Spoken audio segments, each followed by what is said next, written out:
Thank you all for being here. As always, announcements, we are doing some research run-throughs next week. And for those of you in the traditional internship program, we sent out supervisor evals today. So reach out to me if you have any questions. But other than that, that's our 395 stuff. I will let our panelists introduce themselves, and we can start with John over here. All right, wonderful. Well, hi everyone. How are you doing? Good. I'm okay. I'm John Erickson. I use he, him pronouns. I do way too many things for a person in one 24-hour day. So I always say, do as I say, not as I do. So everyone remember that, because self-care is important. But I am a council member in a city called West Hollywood. Do many of you know where that is? Many of you go there? Like, I was there last night. Like, you know. And then my day job is I'm the Director of Public Affairs for Planned Parenthood. It's a small little organization that, you know, everyone loves and, you know, no one ever talks about on national news. I serve as the president of the board for the ACLU of Southern California as well. I have a PhD, so I teach and I write when I can. And then I have a whole academic career as the vice president of the American Academy of Religion Western Region.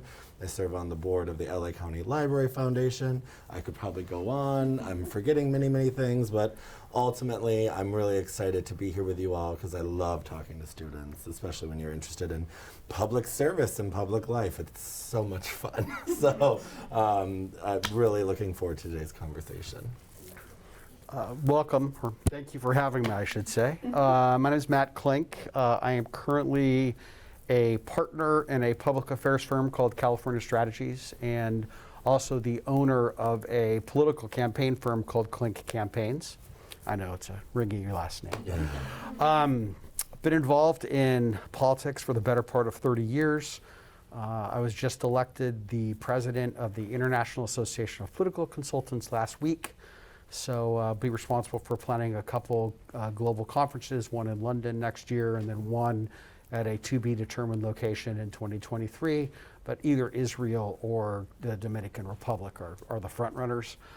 I have made a real career out of working against government. I have never been in government, actually say working with government, fighting higher taxes and regulations. So in California, let's just say that it is a very robust business model because we are heavily taxed and heavily regulated, and there's never a shortage of things to do. So I'd love to talk about how I got my start 30 years ago, how I advanced through the process, but it is fun to work with council members across especially in Los Angeles, where they're very knowledgeable and very good at what they do. So in West Hollywood in particular. So I watch your meetings and I don't know. I don't even watch the meetings. No, well, because you're talking. And no, it's there's a lot of knowledge among our elected officials are very, very good at what they do. Generally speaking, across Hopefully, the board. Yeah. Thank you both so much. I only have a few questions because I want the students to get to theirs. But my first one, and it's for both of you, so Sure. we will have you both answer, but what was your path to get into politics, and do you think there's such thing as a conventional way of entering the political world? I'm more than happy to start. Yeah. So I was a military history and Soviet foreign policy major at the University of California. The day after I graduated, or soon after I graduated, the Berlin Wall came tumbling down, and Soviet foreign policy became ancient history. I took an internship with a United States Senator in Washington, D.C. I wasn't really politically active in college. I mean, you'd think Berkeley, wow, very active.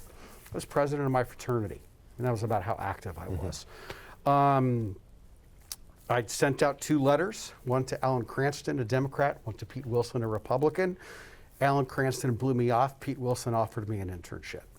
Moved to Washington, D.C., worked for free for 6 months, convinced that I was going to go to graduate school, going to go to law school, become a lawyer and do whatever. Well, I fell in love with politics. After working for free for 6 months, I came back to California. I got hired on a campaign to fight alcohol tax increases. And great campaign for side benefits when you're 23 years old and you're sponsored by Ernest and Julio Gallo and Anheuser-Busch. I was hired to train people to speak. I had never spoken publicly. I was literally a warm body in a slot. I ended up being the number 3 speaker on the campaign statewide, doing radio and television debates and probably things that I probably should never have been doing at that time in my life. And 30 years later, poof, here I am. So there is no one set path. You can't, I'm a history major. My son, who is a legislative coordinator for Dianne Feinstein right now, he was an international studies major. I worked with people that were fine arts majors. Some are attorneys. I knew one that was pre-med and decided that she didn't want to go to medical school. So, you just kind of go where your passion lies is what I would say to that. So, there's not a conventional path. I never followed a conventional path model, and I don't think any of us do, especially pre-post whatever COVID looks like these days. I always say, find out what you're passionate about and expect it to change, because with that comes experiences and your own life and everything else that gets thrown at you. I started as an intern in the city of West Hollywood when I was in my coursework for my PhD. It was a paid internship during the recession, so that was something that was really good. A living wage. They paid me a living wage, not as much as I needed to live in West Hollywood, but I made do with other things and then moved into there. But I really got my start because I really wanted to be an academic. I actually was pre-med in college, and then I took a couple of English classes and changed all of my majors. My mother, I remember the conversation, I said, "You're not being a doctor anymore." I said, "I'm going to be a different kind of doctor." And, I changed my degree to English and Women and Gender and Sexuality Studies, right? So I was the first man to graduate with that degree at my undergrad. I was the first man to be accepted to and graduate with that degree in grad school when I wanted to teach and really go into this way in which we look at LGBTQ identity and gender, and it was really this really great emerging field. It still is. And then I just started really identifying politics. It was kind of always something I was really into. I was really into organizing and activism and really getting in people's faces and telling them why they were wrong, and I could prove it. Just smart aleck young kid. But you take that passion and you go with it, right? And so ultimately, I was able to intern for some of the most amazing individuals I've ever met in my entire life here at the city of West Hollywood, where I just fell in love with this city to the point where I wanted to move there, and I did. That internship turned into a full-time job, which was great because I was finishing my coursework and my PhD. And then I had the opportunity to be actually a deputy, which is kind of like a chief of staff to a woman named Abby Land, who I know you know. I do, yes. At the city of West Hollywood, long-time elected official here in Southern California, one of the best individuals I've ever met in my entire life. And she really taught me how you can really utilize public policy to help change the world, to change the lives of those that really need you the most. And when you're in small town local government, West Hollywood is 1.89 square miles, so it's not that big, but it's 36,000 people. But we, when we say something, we carry a big stick. You punch above your weight. We punch above our weight, as Matt knows. But I always had kind of known I wanted to, after meeting with her, run for office one day. Had no idea what it looked like. It was the most terrifying thing anyone could ever ask you to do. And then I just decided, when our city council, and I don't want to trigger you, when we talked about the minimum wage way back when. I watched it. I know. When we talked about the minimum wage in 2015, and I thought the city made a wrong move by not increasing and coming on when the minimum wage 5 for 15 campaign was going there. And it really impacted my former partner's life at that time. I said, well, I'm gonna, if I ever have the chance to do something about this, I'm gonna do it, right? And then I continued to progress. I met people like John Heilman, who was actually the longest servingly openly gay elected official ever. When you think about politicians that you may or may not hear of, he's an amazing man himself. He made me his planning commissioner, which at local government level is like where you kind of start really learning the ropes. And then 2019, I decided I was going to run. And then the pandemic happened, and that was really interesting. And then I had to shift everything, and I decided to still run and really push. And those people that, you know, really entrusted you to figure out what that looked like, I ran as fast as I can, and I won my first time running for office. I actually unseated 2 people with my same first name, and who have been on the city for, I think, a collective of over 50 plus years themselves. One of them was a big mentor of mine, and I adore him greatly. The other one, not so much, and so that felt good. But ultimately, no one ever asks you when it's the right time to run. So if you're really interested in public service, just know that there is never a right time or a wrong time. It's when you're ready to actually make it. And I ran and, you know, did all the things during COVID, which I still can't believe I have done. It's been actually about a year since I was elected. I haven't even begun to process that. It's really daunting when you think about how fast life comes at you. Yeah. But ultimately, coming back to the main question is that if you were to ask young queer John from Ripon, Wisconsin, birthplace of the Republican Party, the Abe Lincoln Republican Party, where he would be when he was turning 36, I probably would have never told you, like, sitting here before you all now in this role. But I think that's the beauty of life that so many of us kind of look forward to, and you get to meet some of the most amazing people through this journey. That's the fascinating part, though, I think, is, so I work with a lot of young people, and I'll include my children in that as well, that they're like, I'm just afraid I got to get everything right. Yeah. It's like, no, you don't learn, if you do everything well, you don't learn anything. Exactly. You learn more by failing and dusting yourself off and figuring it out how to make it work. And so when I heard John say, you know, it wasn't the right time to run for Congress or for office, he still did it. And he found it in here and in here a way to make it work. And that's when people say, well, why didn't you work for yourself earlier? Because I worked for a lot of firms in LA, and I owned part of them. I was scared. I had a wife and 2 kids and a mortgage and private schools, and all the money starts adding up. And then I started working for myself, and I won't say it was smooth sailing all the time, but it was way more smooth than I had anticipated. And I'm like kicking myself that I didn't try it earlier. So my lesson is, don't make stupid, you know, don't go out on a limb and do something completely stupid because you think it'd be fun to do. But life is, if you don't take risks in life, you can't succeed. You can't do something important like John's doing on the council unless you take, I mean, he ran against 2 incumbents. You know how hard it is to take out 2 incumbents when you run with for... your same first name. Yes. Literally the same first name. And when you're not allowed to go door to door and people can't see how, literally, how this John is different from this John is different from this John. Yes. I mean, that's what's beautiful about what we do, is if you take calculated risks, and when you lose, I mean, I printed 6,000 brochures with the word neighbors on it the first time I ever did a direct mail piece. Oh my God, yes. And the worst. I didn't see it, and the brochure comes in, and it's like that thing was blinking on the page when I saw it, and my boss is like, "Well, idiot, what are we gonna do?" And I'm like, "Throw them out and reprint." And I literally carted 6,000 brochures down to the trash can. Yeah. I learned to prove my work more carefully. Yeah. So, I mean, that's the beauty of you know, calculated risk is good.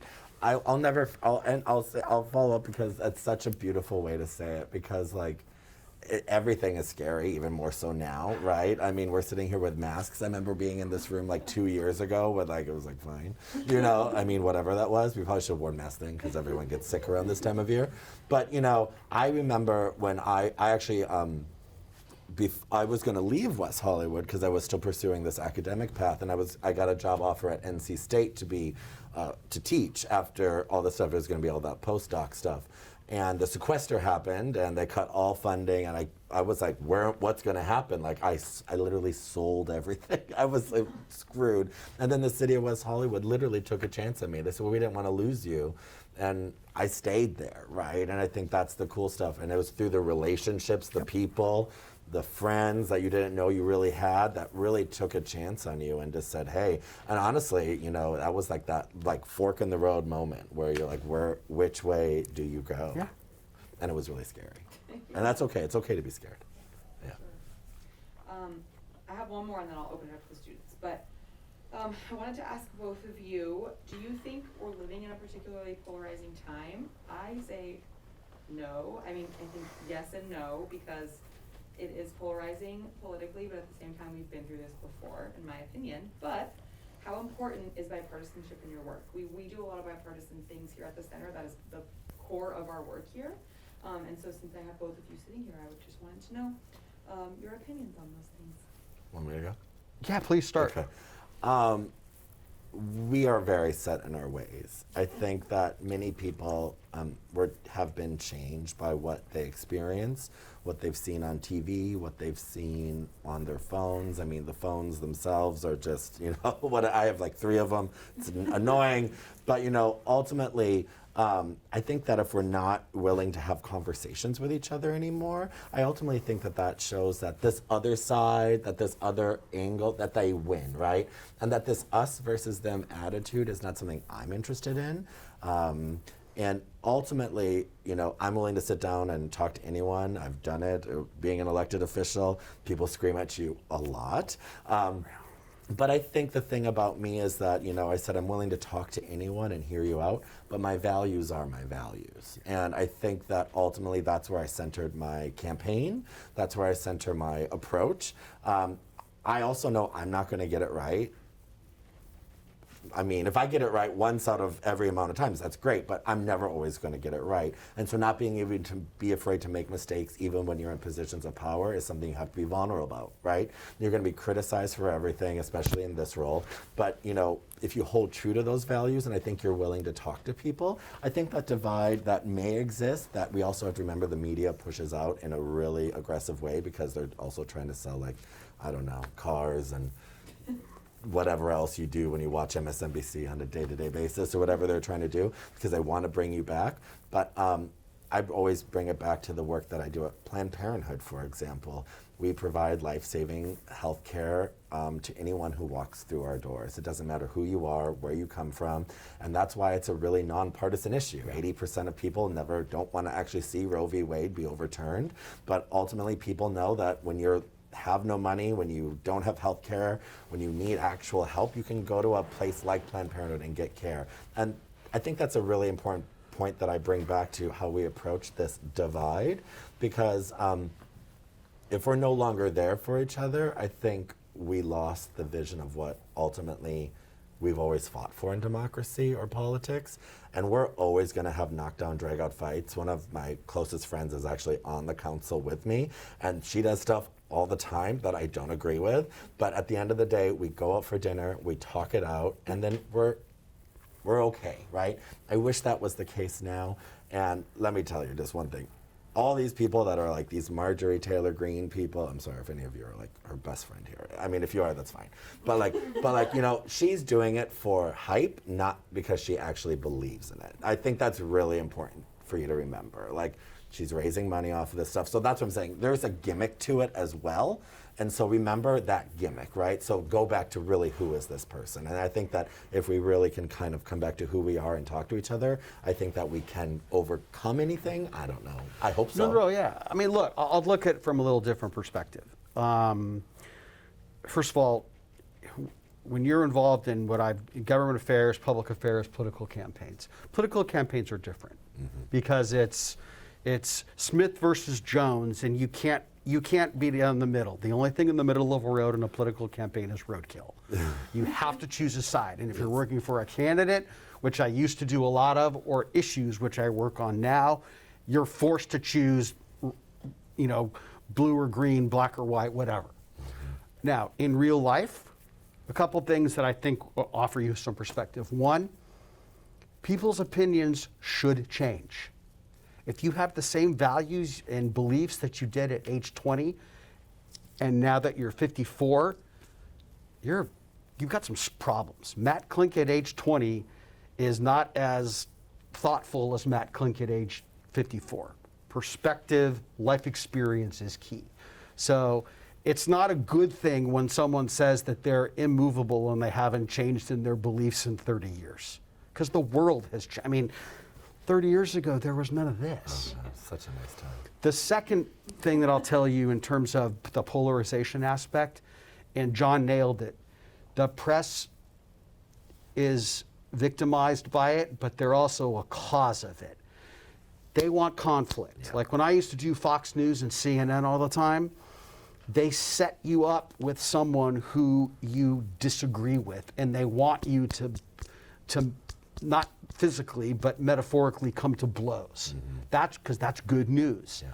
So, read your news more than you watch your news.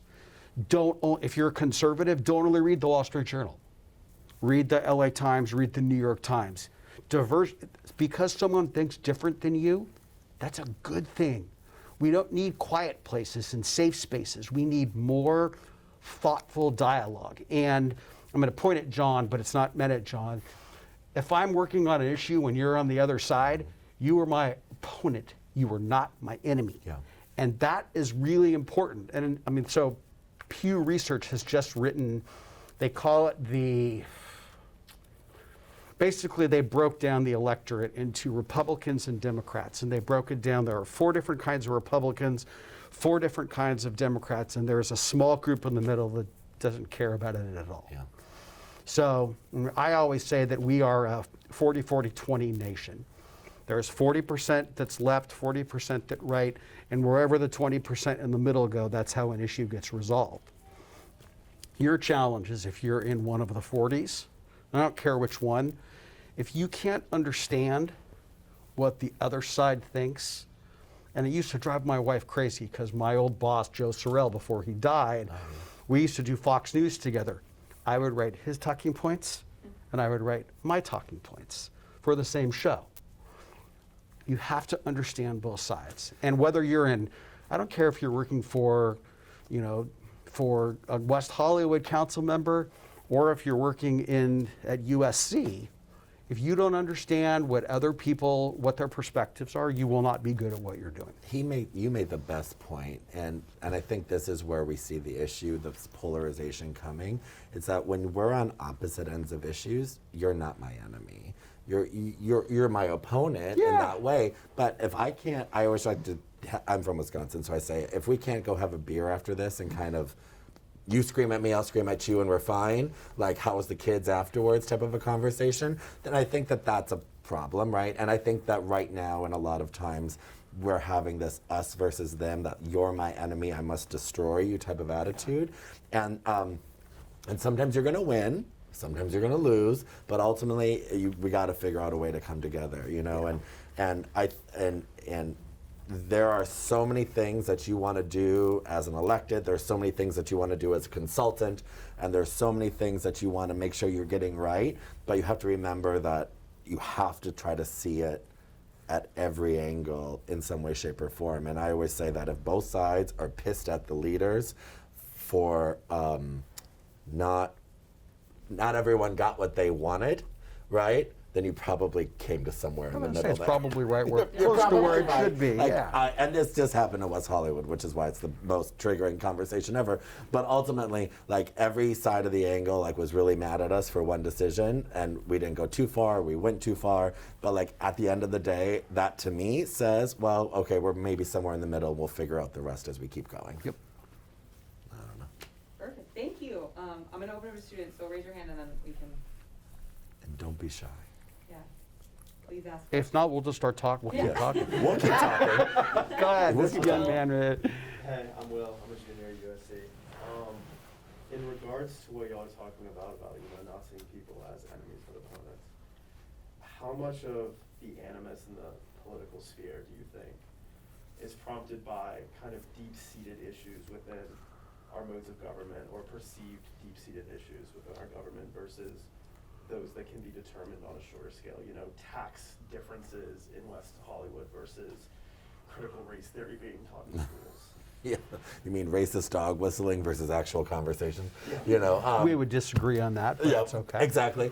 And I think so. That's a really interesting question. So, I think that when we look geographically where we're at right now, like here in Southern California and Los Angeles, we always have to position ourselves in a system of privilege, but also a system of, a bureaucratic nightmare for so many other, there's like a dog catcher for every neighborhood, right? That you have to go get their approval on before you get this done, before you get that done. Working in public affairs, I work in public affairs in the Planned Parenthood realm, and I know you do it in every realm, right? But there's a lot of barricades. I like to think that government can work for people and with people. Some people don't think that way. But government is inherently slow. It's very slow. And that's why progress takes forever and change takes forever. And I think that when things start moving fast, you have people saying, oh, wait, right? Or this is already too much, this is already there.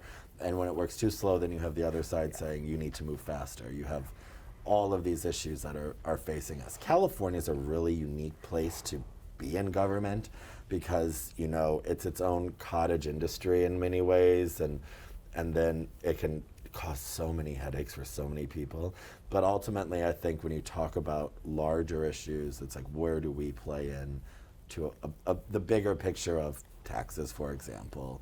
When we're talking taxes in West Hollywood, there's a lot, right? It's a very privileged place, it's like predominantly white, upper class, and all those things. But you go down, the 10 or the 110 for a little while, and it's a whole different city, but you're still in LA County, right? So we have to remember that what might be good for this hand isn't good for this hand. And that's why I would never want to be a board of supervisor, because it's a really difficult job. And they get the worst issues. And you get the worst issues. Healthcare and the jails. Basically. Yes, but at a local city council level, we can kind of peel that onion in a really finite way.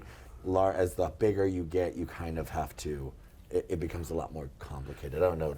Yeah. Well, so here's what I think is the problem. Moving it out of just the local council realm, that the people who tend to write the policies are the people that have been around for the longest amount of time. So let's take Congress, for example. The people that are, since the Democrats control the show right now, the people that are writing policy that are going to be voted on, they're generally, since they've been around for a long time, they're in safe states or safe districts. They tend to be not moderate, they tend to be on the more liberal side. And the same is true when the Republicans come into office. So the framing legislation that they write for tax policy, for education reform, for immigration reform, whatever, it tends to be more polarizing. Mm-hmm. And then the people that scream the loudest are the ones that get the most attention. Alexandria Ocasio-Cortez, the Marjorie Taylor Greens, that Yahoo from Arizona who did the horrible videos, stupid stuff like that. But they get attention, therefore it reinforces that. So, and the same is true in Sacramento. That the people that control the committees tend to write the legislation based on where they're from. Mm-hmm. And like with tax policy, for example, Joe Biden has said, well, we're not going to raise taxes on anybody making under $400,000 a year, and the rich need to pay their fair share. Great. But they also want to get rid of the state and local tax deductions that allows California to raise taxes so that the rich people in million-dollar homes can take more of a write-off on their federal income tax returns. Therefore, the rich get a tax break and the poor end up paying more. So, again, it's a balloon. You squeeze the balloon and something else pops out. The problem now is that in the past where you used to have, and this goes to the news cycle, it used to be when I started, there was a 24-hour news cycle. I would send out, like I'm having a press conference tomorrow. We would send out the press advisory today. We would go to do the press conference tomorrow. We would send a press release. We would get phone calls in the afternoon. And then the next day there'd be an article. Now, I send out the press advisory. I've already gotten 3 phone calls about the press conference tomorrow. We'll do the press conference tomorrow. Instantly, any reporter that comes will post it on their Twitter feed, like within minutes after the press conference. If you're a print reporter, that then forms 85% of the story that's going to appear in tomorrow's paper. So if you're not ready before the press conference with everything, there's no time to correct it because it happens like that. Speed is not good. Legislation is like sausage. You don't need to know everything that's in it, but you you generally speaking like the result. So this instant access, instant information, it's not always good because compromise is ugly. I mean, and you do horse trade. You'll trade this for that. And that's what people don't like. And if you're in a community that has never benefited and your schools have sucked for generations, and even though they say taxes get cut and your taxes never get cut, or your fault, I mean, this is why Donald Trump won parts of the Midwest. Yeah. He didn't win because he was a Republican. He won because he spoke to people who had been ignored by both parties for generations. So, and I'm not saying that I'm not a Trump supporter. Never have. I did not vote for him. For the record. Did not vote for him. But he appeals to a broad swath of the American public that feels forgotten. Yep. So, I mean, and anger is a powerful motivator for people when you come to elections. Mm-hmm. Really? That's a very long-winded way of answering the question. Hi, my name is Aisha. I'm a senior. But I have a question. It's kind of like formulating in my mind, so forgive me if this is a bit rambly. But in our generation, like everything is on the internet from like the second I like turned 12, basically. And I have so many mistakes and like stupid things I said, and uninformed things I God said. help us if And I feel like I'm gonna be held accountable for those things for like the rest of my life. And it's like not only discouraging and like I don't think I've ever run for office, but it's like especially discouraging. It makes you scared to even like work in politics or in a position where that may be looked at and scrutinized. Yeah. And especially like as a liberal, I feel like it held to a different standard in many ways of like ethics and morality. And like, Al Franken versus other like members. But I was just wondering, like, in your perspective, like how you think this will impact us as a generation and how we're supposed to like navigate this. That's the $1 million question right there. One, I will tell you right now, never let your past falterings be stopping you from ever moving forward to doing something that you want to actually do. I think a lot of us owe each other a lot of grace personally, and I think it goes really far. When I ran for office, I was like, oh boy, I've had Twitter for way too long. I'm sure I popped off at some point or another on someone and told them, I mean, if you know me personally, I have no problem telling you to go yourself. But but that's just the part of my charm. But ultimately, if you did say something or do whatever it is, right? I had a friend that just went through this actually because they were leading a protest and they were in a different time in their life when they said it, and they apologized for it. They owned up for it, and actually, I think that's more brave than actually trying to ignore it, right? What did you say earlier? Nobody that goes through life is like completely perfect or like free of mistakes. Well, if they are, I don't want that person in office also, anyway. I actually, yeah, exactly. Screw them. I don't want them in office. No, but I mean that's the thing, right? But you are right, though, that we do live in this culture that you send out a press release and it's like bing, bing, bing, bing, bing, and like that's the story and it's done.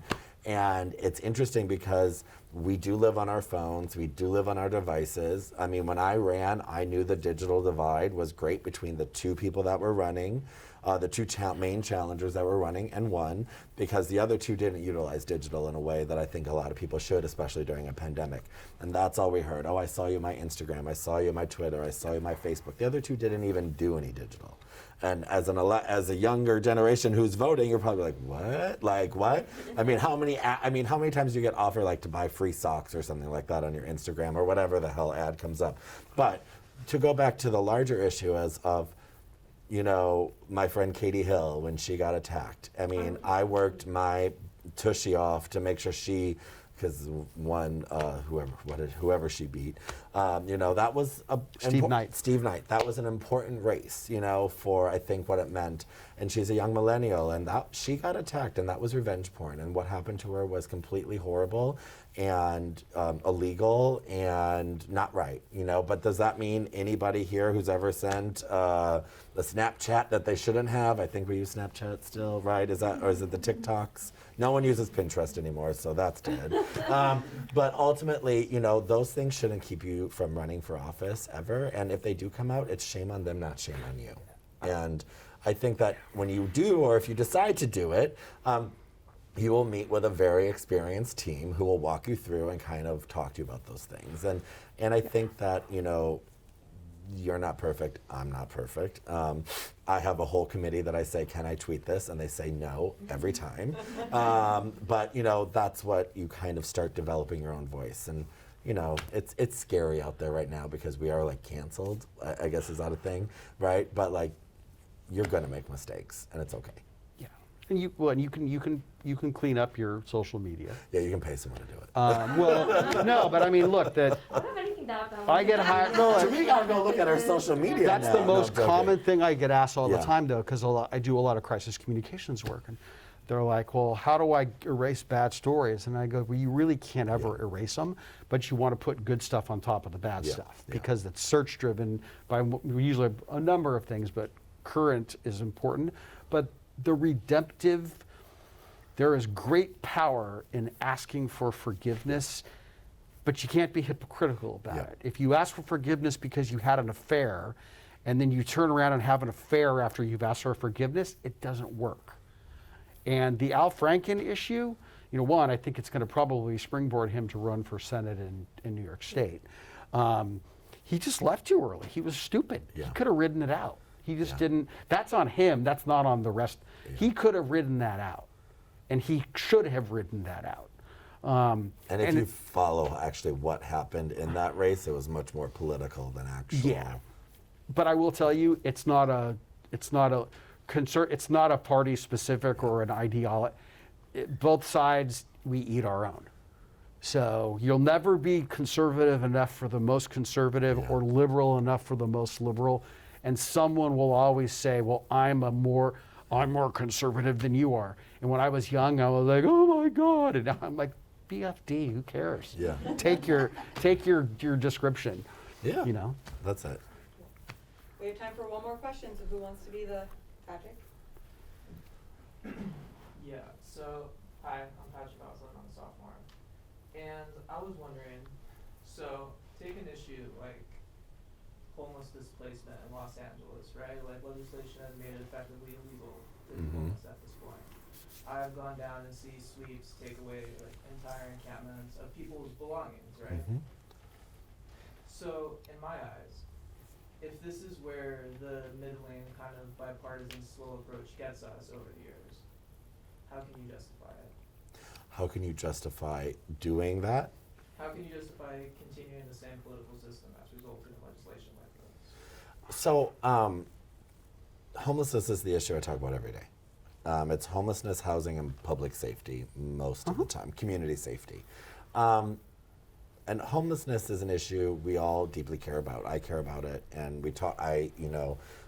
That's why my colleague and I wanted, and we just had this meeting on Monday. We formed West Hollywood's first 24/7 behavioral and mental health crisis response unit because we didn't want armed law enforcement involved with homelessness issues. We believe starting with services and care versus criminalization and everything. Now, that's good for this side of the aisle, right? The other side of the aisle calls us and they say, we don't want them in front of our stores, we don't want them in our neighborhoods, they're everywhere, right? So what's the middle ground? And ultimately, when you're dealing with an issue like homelessness, we're in some places like the city of Los Angeles where, yes, you're completely right. People have made it so you can be swept away, and those laws, they're trying to do what's best for, I think, in their mindset of what they're doing right. But housing and homelessness is a regional issue, right? So even that being what they're doing and us in West Hollywood doing what we're doing, they're Band-Aids to a large issue that we need to work on regionally. And in terms of money, you know, I want to know where all this money's going from props and Amen. measures. The number one job in LA County right now should be homelessness outreach coordinator services, to be people on the streets talking to them. It honestly, statistically, and I'm sure this has gone up, to get one person off the streets and into supportive care, it takes about 5 touches, meaning 5 interactions, and it's probably even more so now, right? And that is the standard run-of-the-mill case. So if you then have people that have mental illness, addiction, other issues, or maybe they just lost their job and they're living in their car, we all need to have everyone out there triaging this issue like it is a federal emergency response management system, because we need to be fixing it, right?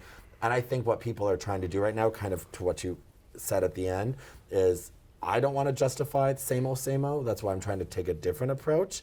I don't know if it's going to be right. I don't know if that's going to be the answer that fixes it in West Hollywood. But if we have to pivot and change, I'm willing to pivot and change. But I don't personally want to criminalize homelessness. That's not where I feel like it is. But I also want to make sure we're providing care and help to people who I still see as human. And I think it's such a hard issue to really even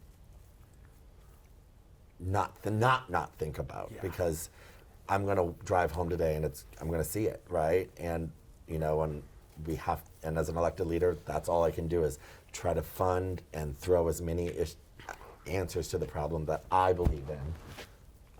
So the most. let me add a little to that. So I got hired by the broader business community in the city of Los Angeles to figure out the homeless issue. So one, they don't do sweeps in LA. The legislation that they just passed, it doesn't allow for sweeps.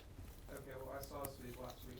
Okay, well, then the council voted to, what I was going to say is, if there was much stricter legislation, but the bottom line is, the city attorney in Los Angeles, Mike Fuhrer, failed to contest two critical lawsuits in LA. One was called the Boise decision, where you weren't allowed to remove people from the streets unless you had housing available for them. And the second one is, and I forget what it is, but it said that you couldn't limit the amount of stuff that people who are homeless can have. And Mike Fuhrer, rather than challenging them in court, he agreed through a consent decree, and he paid the homeless advocates for all their legal costs up to that point. So consequently, and what you're saying about the people on the streets is tragic. It breaks my heart. But I want to flip the issue around. Let's say you're a family and you want to walk to the grocery store with your kids, and you can no longer get under a freeway overpass because there are homeless tents blocking the sidewalk. Or let's say you're a mom and you take your kids to the park, and there are drug needles in the sand where the swing set is. Now, mind you, you've just agreed to tax yourself by $1.3 billion in the county and another $500 million in the city of Los Angeles to allegedly fix the homeless problem. They've spent 98% of that money. They've built 437 units. Yeah. The average cost of a unit in the city of Los Angeles per door is $530,000. Now, I'll tell you this. I just dropped my son off at Wesleyan, where he goes to school. His dorm room is 4 cinder block walls with a window. Now, but the homeless in LA, they need to have decks.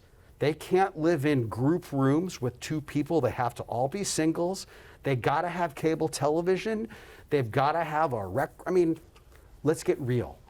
What we need to do, and I've talked to the gentleman that runs the Union Rescue Mission, we don't need permanent housing for everybody. We need temporary housing to get people off the streets, and like John said, to get them the help that they need. Because what you're seeing have happened, we've invested all this money and the homeless population has grown because people are coming here. I used to run down the Venice Boardwalk. I don't do it anymore because of the drug use and the fights that I saw every time I went down there. That's not winning in the homeless, and it is not humane to let someone live on the street. Your life expectancy is shortened by 7 years if you live on the street. It's tragic. So we don't have to criminalize it, but we should not allow people to just pitch a tent wherever they want. So, it's a horrible problem and John nailed it. The city and the county, or cities in the county, can't solve it. It is a regional, or I would argue it's a statewide issue where you need significant dollars but not spent the way that it is. It's called the homeless industrial complex now. And I think as an elected, right, talking about some of the solutions I was trying to do to, pivot to what you were saying, where you saw this and what you experienced, right? Because you seem like you really care about this issue, which is great, and I need 30 more of you to come out to a community meeting where then if I try to build a housing access services center people don't want it in their neighborhoods. And that's the problem, is you hear that everywhere. No one wants it in their neighborhoods, but we also don't want people living on the streets, not getting the care that they need. But I want to make sure that they're getting the care in a right way. So as much as we can build housing, as much as we can, Karen Bass said it, that we need to treat it as a federal, like an emergency occurred, and so we need to treat it. So that means some laws, when it comes to housing and zoning, all these things, we're going to start building to get people off the streets, to get them into services, supportive services and care. And, I think it starts with toning down some of the rhetoric. You're going to hear politicians that are going to talk about it in a way that you might not agree with. And so ultimately, how do you come back and make sure that what you believe in your core, where you're working at, and what are you doing to help the homeless population is, I think, matches the outcomes you want. And I tell every person that I say that if you want to be an elected official in LA County, or maybe anywhere, you need to do 3 things. You need to take public transportation to and from everywhere for 1 month to figure out what it's like for residents who don't have access to all the things, right? You need to live off of subsidies, food, rental subsidies, to figure out where you could even live. And then ultimately you need to learn what it means to have to work 1 or 2 minimum wage jobs and see how much money you have at the end of the day.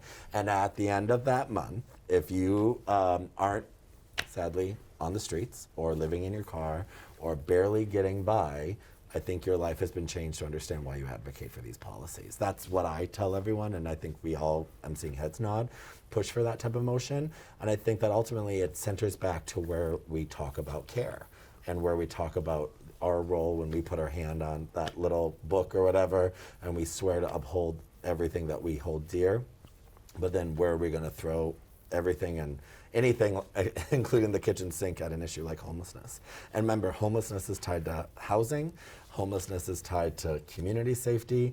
They're tied to each other in that way. I mean, it's all the same issue. And we just had a community survey done in West Hollywood this past week, and it said that homelessness, unsafe streets, and speeding and community safety were the 3 biggest issues for people. And that totally tracks for how everything else is It blew going. me away, and I'll turn it back over, but we did a survey for this project. We did a citywide survey in the city of Los Angeles.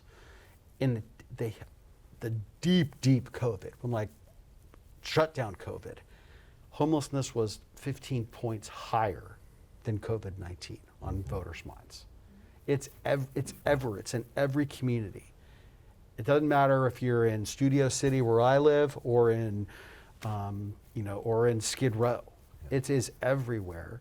And the challenge that we face is, look, it's just tragic, but not everybody can afford to live in Beverly Hills, right? Homeless people don't get to live anywhere they want. They need to go to a place that is safe and gives them dignity and offers them help that they need. And that's probably 2/3 of or maybe even more of the people on the street. That if you could get them the mental or the drug abuse treatment that they need, we could totally help them. There's that persnickety, I'll say 20%, that just, they don't want to go anywhere. They want to live on the street for whatever reason. They like the freedom, whatever. But it's not, if we could solve the 80, the 20% will figure itself out. And those 20 people, that's where you may have to put them somewhere and get them off the street. Doesn't like to be said, but if you help the 80, people will be much more flexible about the 20. But we're throwing so much money at the problem right now, and nothing is, government and business will never be able to operate on the same playing field. It's ridiculous. Anybody who says government should operate like a business, it's not designed to do that. But government should, I'll give you the classic example. So the county, they implemented, they put all this money toward homelessness, and voters passed it. 3 months later, there was a motion, maybe we should have a plan for what we're going to do about homelessness. Okay, private sector, flip that. You write your plan, you back into a budget, and then you implement. Government takes the money, and then they figure out what the heck they're going to do with it, and they wonder why people don't trust government. Businesses has their own problems, but that's not one of them. The planning and then the auditing after the fact is, if government did more of that, planning before, auditing after, and it's great for elected officials. They can stand up and say, here's what I did. We need more of it. West Hollywood can do it because you're small. Yeah. The city of LA, 438 square miles, good luck. And in West Hollywood, that's why it's always a unique case, like in West Hollywood. And I always say that's why it's an interesting test case for how government can work for people in places like West Hollywood, because we are 1.89 square miles. When we do something, you will see results in 2 to 3 years, whereas the county does something, you'll see it. Well, people see you on the street. Well, yes, and sometimes they're nice Well, it's a to blessing me. and a curse, Yeah, right? Sometimes they're nice to me when I'm trying to buy my lemons at Pavilions. But like with this item for mental health, they said, where are you going to get the $4 million? I said, well, I know. I have a bloated sheriff's budget that I'm going to take it from. Now, no, not everyone likes that idea. I do, personally, because, the sheriff then said to me, I don't want to deal with homelessness. Okay, well, great. I'll take all the money that you quantify for it, and I to make sure that we're not going out there and taking people off the streets, that we're going out there and 24/7 responding to people who are in need, but we can do that in West Hollywood. To do that in the city of LA, it's probably it's impossible. It's impossible. 60,000 people a night are on the street in LA County. But that's what keeps me up at night. It truly is. How many of you have met an elected official where you live? Yeah, where do you all live? Do you live on campus? Do we all still allowed to live on campus? I don't know anything about college life and COVID anymore. Oh, yeah. A USC housing. There is, okay. So whose district is this? This is, Well, it's contentious right now, I but don't it's even go it's the, what is it? It's the 9th district, Yeah, right? so this is Curran Price's district. So I would encourage you all to call him and talk to him about why you care about these issues. There's a bridge housing project right actually across the street where I work by Planned Parenthood. It's called Housing on Hope Street or something like that right over there. Big deal, but if you walk across the bridge, you'll still see people housed there. My question that I ask every day is why aren't we getting those people into these supportive services and housing services right over there? And it's this ongoing issue that we always have to deal with. And meeting an elected official, you can meet me, which is lovely. Hello, it's great to meet you all. When you come to West Hollywood or live to West Hollywood, give me a call.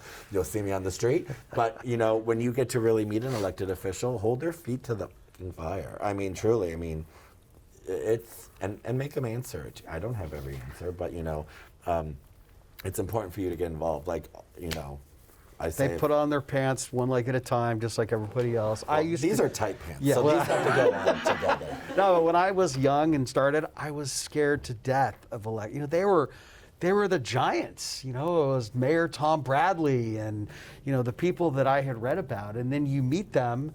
And you get to socialize with, hang out with them. I didn't really socialize with them, but when you hang out with them, you realize that they want to talk about football just like I want to talk about football. Or, that, you can talk about, if they have kids, where their kids go to school. I mean, that's what you have to figure out. And whether you're going to be a doctor, whether you're going to be a lawyer, whether you're going to be a council member or a Planned Parenthood, president, you're going to have to engage with people. And if you don't like people, then, you could do something else. If you don't like people, politics is probably the Probably not the right probably thing not for the you, right correct. realm for Yeah. you. But, I think we have to end there, but everyone please thank our panelists.